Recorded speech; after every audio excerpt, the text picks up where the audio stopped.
The bus squealed to a stop in front of the iron gates of the Marston estate, the kind of gates that whispered of old money and secrets guarded for generations. Rachel Carter clutched her small purse to her chest as if it could protect her from the storm inside her. She stepped down, carefully adjusting the skirt of the stiff uniform she still wasn't used to wearing. Just yesterday, she had been in jeans and a t-shirt wiping down counters in a downtown Boston cafe. Now, at 26, she was walking toward a world that didn't belong to her. A world of chandeliers, polished marble, and names that carried weight in the city like thunder. Her reflection flashed in the iron as the gate slowly opened after she introduced herself over the intercom. Rachel Carter, reporting for my first day, she had said, her voice steady, though her heart raced. A woman's reply came swiftly, crisp, and professional. Welcome to the Marston estate. The gate's heavy groan sent a shiver down Rachel's spine. The estate stretched before her like something out of a magazine, 3 towering floors of colonial architecture, wide stone steps, immaculate hedges and fountains that sparkled in the early April light. Rachel walked the path lined with rose bushes, each step feeling heavier, like she was walking into someone else's life. But she reminded herself why she was here for Annie. Her little girl deserved more than bare survival. This job, with its pay, triple what Rachel had ever made, was the chance she needed. At the front door stood a woman in her 50s, her hair pinned back neatly, her apron marking her authority. You must be Rachel. I'm Dorothy, the head housekeeper. Mrs. Margaret Marston will see you now. Her tone was polite, professional, but her eyes measured Rachel carefully. Inside, the estate swallowed her whole. The foyer gleamed with marble so polished she could see her reflection, and above hung a chandelier so massive it seemed to hold all the stars Rachel's daughter loved to point at through their apartment window. Her flat shoes clicked against the floor as Dorothy led her past rooms that looked like they belonged in a museum, velvet sofas, oil paintings, polished wood antique mirrors. Rachel felt her throat dry. She didn't belong here. They stopped at a pair of double doors carved with intricate detail. Dorothy leaned close, addressed her as Mrs. Marston, never by her first name. A knock, a soft command from within, and the doors opened. The main parlor was breathtaking, floor-to-ceiling windows pouring in sunlight over velvet couches and a marble fireplace. In the center, seated with an elegance that seemed effortless, was Margaret Marston. Her hair, ash blonde, streaked with silver, was styled into a perfect chignon. A navy suit clung to her sharp frame, pearls at her neck glinting softly. She looked up with eyes as sharp as glass. "So you're Rachel," she said. Her tone was calm, but it carried weight, the kind that made Rachel's pulse hammer faster. "Dorothy tells me you've worked in service before." "Yes, ma'am." "In restaurants and cafes for 5 years," Rachel answered, clutching her hands together so Margaret wouldn't see them tremble. "I know attention to detail matters, and I learn quickly." Margaret stood, her posture flawless. "This house has stood for generations. Its reputation is not only in its wealth, but in the discipline and loyalty of those within. I expect nothing less from you." Rachel nodded, her words practiced but sincere. "I'll do my very best, Mrs. Marston." Something flickered in Margaret's eyes, approval perhaps, or a test passed for now. "Dorothy will explain your duties. But first, I want you to understand what this house represents." She gestured for Rachel to follow her. They crossed the room to a wall lined with golden-framed portraits. One by one, Margaret pointed to them, patriarchs and matriarchs of the Marston family, their stern gazes painted into permanence. Rachel nodded respectfully, though unease curled in her stomach. "This was my husband, Edward Marston," Margaret said softly, stopping before the portrait of a man with a severe jaw and a mustache sharp as his stare. "He built our empire until his passing 10 years ago, and here," she moved her hand, "our children." Rachel's eyes landed on the next portrait, a young couple on their wedding day smiling faintly, then a family portrait. Then her breath caught. There, painted with such skill that every detail was undeniable. The same unruly brown hair, the defined jaw, the piercing green eyes that had once melted into hers. The man she had known as Michael. Her chest constricted, her legs felt unsteady. She couldn't breathe. "Are you all right?" Margaret's voice broke the spell. Rachel blinked, trying to ground herself, but the pounding of her heart was deafening. She pointed, hand shaking, unable to stop herself. "Mrs. Marston, why is the father of my child in your family portrait?" The room froze. The air itself seemed to stop moving. For a beat too long, silence was the only answer. Margaret's face tightened, confusion flashing into something sharper. What did you just say? Her voice, once serene, now carried steel. Rachel realized her mistake, but the words were already out. She should have stayed silent, swallowed her shock. But it was too late. That man, Rachel whispered, her throat raw. I knew him as Michael. We were together 5 years ago, and my daughter, her voice cracked, but she pressed on my daughter. Annie has his eyes. Margaret's gaze snapped back to the portrait. Her jaw clenched. This is my son, Joseph Marston. He has been abroad for years managing our business expansion. He could not possibly be the man you speak of. But Rachel knew. She knew like she knew her own child's laughter. The green eyes in that painting were the same ones Annie looked at her with every day. Her voice steadied almost in defiance. I'm not mistaken. I'd recognize him anywhere. Margaret's silence was suffocating. Her expression remained controlled, but a flicker of doubt passed across her face. Rachel pressed forward, her own courage surprising her. 5 years ago, he called himself Michael. He never told me his real name. We were together 3 months. Then he disappeared. Weeks later, I found out I was pregnant. That is absurd, Margaret snapped, her mask cracking. Joseph would never live under a false name. He is a Marston. Then why did he vanish? Rachel countered, her voice trembling but firm. Why did he leave me without a word? Margaret's lips pressed into a hard line. For the first time since Rachel stepped inside the estate, the iron-clad matriarch faltered. Rachel's pulse roared in her ears. The truth she had never expected to uncover stood painted on the wall before her. And in that moment, the fragile world she had built for Annie began to tremble, and that's where part 1 closes.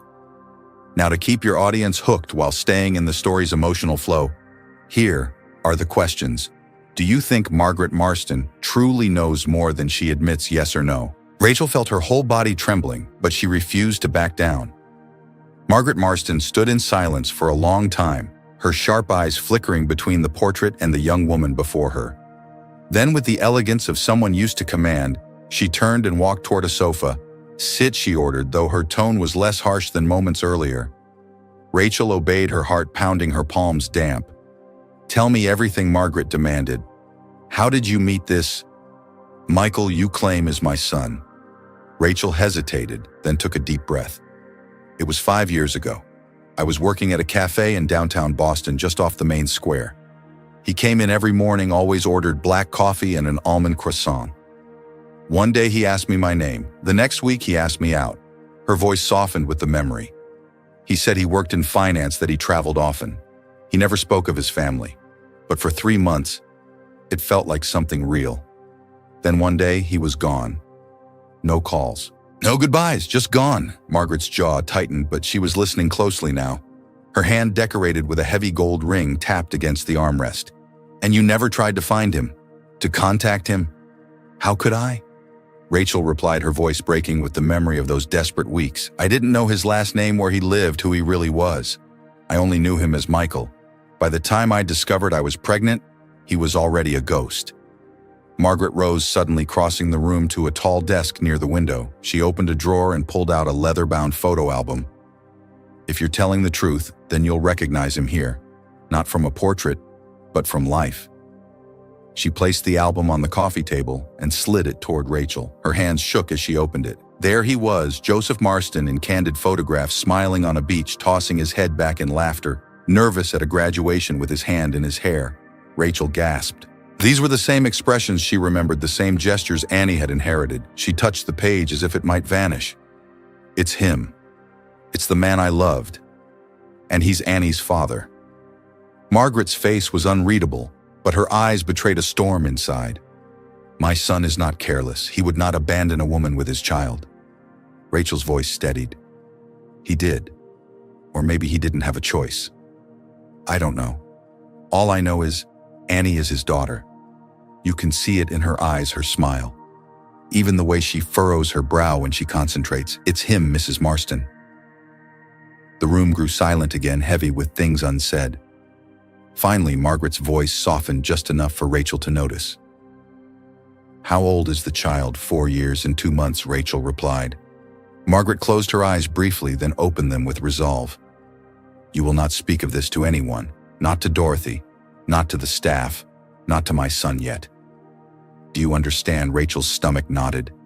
Yes, Mrs. Marston. But Margaret continued, I will need to see the child tomorrow morning. Bring her to the guest house at the end of the garden. No one else needs to know for now. Rachel froze. For 4 years, she had protected Annie fiercely from a world that could wound her. But she had no choice. I'll bring her, she whispered. The next day, after finishing her shift, Rachel led Annie by the hand through the manicured garden. The little girl in her favorite flowered dress clutched her stuffed rabbit. Margaret was waiting on the porch of the guest house, dressed impeccably in cream. Her sharp eyes softened the moment they landed on Annie. So this is your daughter, Margaret murmured as if speaking to herself. Annie hid behind Rachel's leg, shy but curious. Margaret knelt, surprisingly graceful, and offered a plate of cookies she had placed on the table inside. These were Joseph's favorites when he was a boy. Annie's dimples showed as she bit into one, the same dimples that had once made Rachel fall in love with Michael. Margaret pressed a hand to her chest. It was undeniable.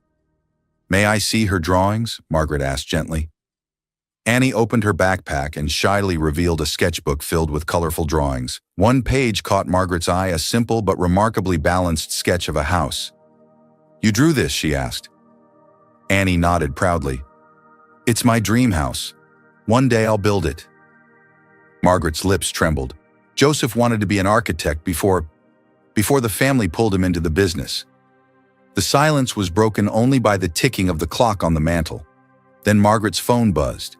She turned away to answer, her voice low, but Rachel caught enough. Yes, he's on his way. Tomorrow morning. Rachel's breath caught. Tomorrow. Joseph Michael was returning. Too soon. She wasn't ready. Her chest tightened as Margaret turned back, her expression composed but eyes betraying the gravity of her words. My son will be here at 8. Be ready. That night, Rachel barely slept. She stared at Annie as she slept peacefully beside her, the little girl's hair falling across her forehead. She remembered the nights she had worked double shifts, the tears she had shed alone, the strength it had taken to raise her daughter without answers. And now, the man who had left her, whether by choice or not, would be standing before her. At dawn, Rachel put on a simple but elegant dress, not the uniform. She told herself she would not face Joseph as a servant, but as Rachel Carter, the mother of his child. By the time she reached the estate, a black Audi was already parked near the fountain. Her steps felt heavier than ever as Dorothy led her through the hall, unaware of the storm brewing. When the parlor doors opened, Rachel froze. There he was, Joseph Marston. Michael. 5 years vanished in an instant. His eyes, those same green eyes, locked with hers, shock spreading across his face. Rachel's breath left her body. It felt like seeing a ghost. Michael, she whispered the name falling from her lips before she could stop it. Joseph staggered as if struck, his hand raked through his hair, that nervous habit she remembered all too well. Rachel, his voice cracked. What? What are you doing here?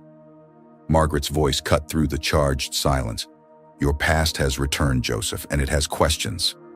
The air was thick with the weight of what was about to unravel. Do you think Joseph truly abandoned Rachel, or was he forced to disappear, yes or no?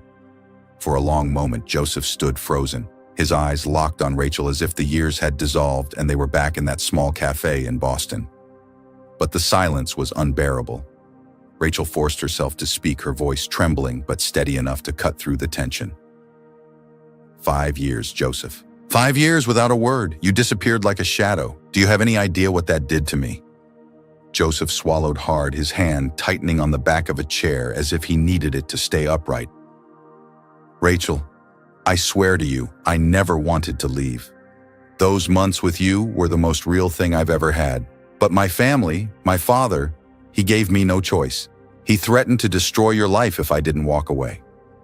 Rachel's chest ached, torn between anger and disbelief. You expect me to believe you left me to protect me? Yes, Joseph said firmly, his green eyes glistening.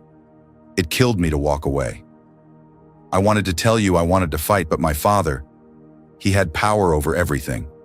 I thought by leaving I was saving you, but not a day has passed that I haven't regretted it. Rachel's lips trembled. Her anger began to crack under the weight of his words. You weren't just leaving me, Joseph. You left your child. Annie. The name seemed to hit him like a physical blow. He staggered back a step, his face pale, his chest rising and falling rapidly. A child. His voice was no more than a whisper. Our child. Yes. Rachel said, tears brimming in her eyes. She's 4 years old. She has your eyes, your smile, even the way you run your hand through your hair when you're nervous. She is yours, and you weren't there. Joseph pressed his hand to his mouth, his whole body trembling. My God, he breathed. I have a daughter.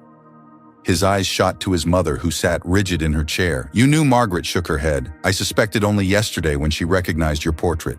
Rachel told me everything, but I had no proof until now. Joseph turned back to Rachel, his voice breaking. Where is she?